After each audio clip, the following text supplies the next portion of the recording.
Sembrava di essere tornati agli anni di piombo l'altra sera a Piazza delle Erbe, nel centro di Padova, con questo scontro violento tra polizia e centri sociali. Il comune del nuovo sindaco Sergio Giordani ha sbagliato. Ha sbagliato perché ha sottovalutato in primo luogo due manifestazioni che si pensava fossero pacifiche. In realtà, visto quanto è rimasto sul campo di battaglia, e cioè i soliti caschi, i bastoni, i fumogeni, i lacrimogeni, gli scudi, era chiaro, era pacifico che fosse stata in qualche modo preparata questa manifestazione violenta da parte dei centri sociali. In secondo luogo l'errore, anzi in primo luogo, l'errore fondamentale è stato quello di non capire che due manifestazioni concomitanti di opposte fazioni non potevano che produrre questo risultato. Se dovevano essere stabilizzate a Prato della Valle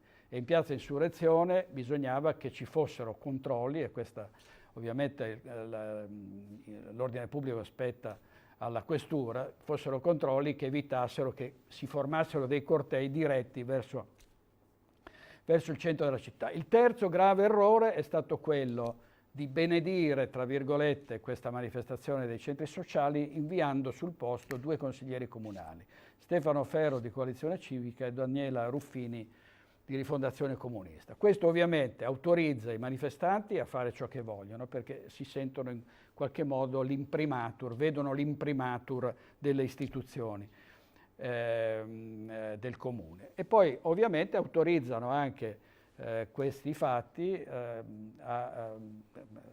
permettono all'ex sindaco Massimo Bitonci di dire: vedete, adesso con il nuovo sindaco, la nuova giunta di sinistra, con questi consiglieri comunali che hanno partecipato alla manifestazione dei centri sociali, gli stessi centri sociali rialzeranno la testa e faranno di Padova ciò che hanno fatto in anni ben più bui.